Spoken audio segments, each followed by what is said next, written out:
So yeah, I was really bummed the other day because Gemini, Google's Gemini, their AI, they came out with a feature that can do screen recording. Oh, that's cool. So you can share your screen and ask it questions, and it can see and give advice based off of what it sees. Yeah. So I signed up for it, and it's on their pro version. So I was like, I'm just gonna sign up for a trial. Yeah. And just see kind of what it's about. But then I found out it's only for Android devices. Oh.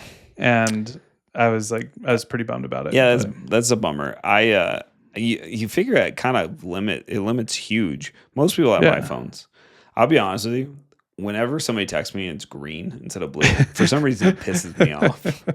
It's just like, I was like, dude, come on. Well, and if you look in like the world, there's probably more Android devices for sure. But I feel like here in the Apple, US, at least like almost all my friends are Apple. Yeah, it does kind of seem like it's the majority of people that I associate with. Like they typically, you get the blue. Blue is so much better. Bubbles. I don't know what it is, but like when somebody ruins a group message because one person doesn't have an Android, you're like, dude, get out. Can we kick that person out of this group message? I think Apple's been trying pretty hard to kind of combat that in a little bit to where it plays a little bit better with others. I think that was a recent update or something like that. Yeah. Now that it doesn't, it used to be terrible for group messages. It's not quite as bad, but it's still more clunky than the other ones. For sure. But Apple have Apple Intelligence, been out for like a month or whatever. I thought it's been out for a while. Like, has it? I've only seen it on my really? I swear Siri's gotten like dumber and dumber. Like it's really sad. Like, but I was on Android for a few years. So I was first Apple, moved over to Android. Yeah. Then I went back to Apple, and I'm like, I'm never switching back again. It's too big of a pain. Yeah. But like for the first time, I'm like, if Apple can't catch up in the AI industry, like there is a possibility I'll switch back because it's just like we use AI so much in our lives now, and it's just going to get more and more. Like we're going to use it more and more. Yeah. And if Apple can't figure it out, like honestly, I think they're going to need to like partner with like an AI platform, kind of like Microsoft's doing with OpenAI. Yeah. I think they're going to have to do that with a different one and figure out how on earth they're going to catch up with everybody else. Yeah. Because it's actually, it's kind of sad. I haven't used the Apple Intelligence at all. I know that like I hit the side button all the time by accident and it makes me mad. And I'm like, dude, no, I was trying to lock my phone or whatever it was. And it just like, it turns purple around the edges. I'll ask it like some basic questions and with Apple Intelligence turned on. Yeah. In fact, I should probably turn it off and see if I get better answers. Cause I swear I used to get better answers just through Siri. From Siri. And then I turned on the Apple Intelligence because I updated my software, and I swear it's even worse. Like I almost don't even bother anymore, which is pretty sad. I go straight just to my ChatGPT app. Yeah, and that's what I search most things now. Yeah, and it gives you like an extensive whatever for your answer. Like it's like even if it's a sports thing, like hey, what year did Brian Urlacher retire? And it'd be like he played from this, and it starts giving me all his stats. I'm like. Didn't ask for that, but it's kind of nice to have it. I think I still am a little hesitant to 100% trust ChatGPT because of all the hallucinations it used to have. Yeah. I don't think it's having those as much anymore. I don't think so either. And so like I'm starting to trust it a little bit more, but like there's definitely certain things that I'll go to ChatGPT for versus like just go straight to Google or like Google Maps or something. But the instances to where I'm turning to Siri are like plummeting. Because it just is not and good. what you're talking about is like ChatGPT used to just make up facts if it didn't know. If it couldn't find it fast enough or whatever, it would just make up facts. And you're like, well, that's not true. Or even worse, you didn't know that it wasn't true. Yeah, well, yeah, right. And so then you're like, oh, that's crazy. You know? You tell your friends, did you know this? And they're like, no, that's you're like, not. That's definitely not true. But yeah, the AI, I'll have to play with the Apple Intelligence more because I honestly don't waste your time. Really? Like I'm serious, don't waste your time. Like, now I want to, but now it's like you're not making you're want like to do it even more. I mean, I do ChatGPT because I like ChatGPT. It flows with everything. I have it all set up with the different ways I use it. So, and I think there's a setting on Apple Intelligence that I have enabled that says use ChatGPT.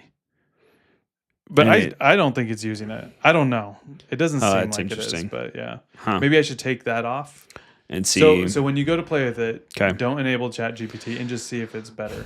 All right. Then enable ChatGPT and see what happens. It doesn't even necessarily need to be better. Just be to be it needs good. to be, yeah. Like you know what I mean? It doesn't have to be. I like ChatGPT. I think it's really good. Yeah. Like especially with the image generation stuff. And have you used Perplexity yet? I haven't. No. Dude, you got to use that one because like it's a combination of Google and ChatGPT. Is it just an app on your phone? Yeah, you can download the app. You can use a web browser. Yeah, like, right.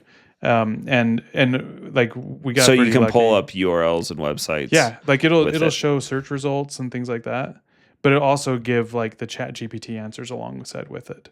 So it's like here's a bunch of results. Here's kind of our. So it's using Bing along with. I don't know which. You assume if Microsoft is partnered with them, they're probably using Bing instead of Google to search, right? Or is it just completely separate? I think you can select in the settings what you want it to use. Oh, interesting. I think you can use like Claude, Anthropic. Anthropic might be Claude actually, but you can use Claude and you can select what you want for image generation too. If you want to use ChatGPT's Dolly, or there's I think we've talked about in previous episode, like Flux. Yeah. It's like I don't know well enough to describe it, but it's a model that does really realistic images for like people and things like that. And so, yeah, you can select which one you want it to use by default on Perplexity. Oh, that's cool. And I think you have access to unlimited deep research queries in ChatGPT. Because now you're limited to 10, right? Yeah. Yeah. And so if you sign up for it, and there is a pro version, and I think like, so we're with Xfinity Mobile, and I signed up for their rewards. Yeah. And they allow you to get it for free. The pro version for free. So it gives you access to all that stuff. So it's kind of a nice little hack there. If you do have Xfinity Mobile, you can sign up for it if you sign up for their rewards program. No, that's nice. So, but it's definitely worth using. I think it's what Google will be like in the future. Is what Perplexity is right now. I think they're going to have to adapt. Like, but yeah, for right now, it's a pretty amazing tool. That's like cool. There are times to where I don't want search results, and then I'll just go to ChatGPT. Yeah, but you just want the facts. Yeah, I just want it to like I don't need a website. I think there is something that you can select that says, I just want you to do research. I don't want you to like pull search results too. Yeah. So yeah, there's a lot of different options on there. You play around with them, like find out what works for you, for your workflow, things like that. But it's definitely worth giving it a shot. Thanks for listening. Every week we go over news, tips, tricks, and best practices to help you grow your small business. So follow and subscribe below. For more information, check out our website at launchingpros.com, where you get access to a bunch of free resources and courses designed to launch and grow your business online. Check out the links below.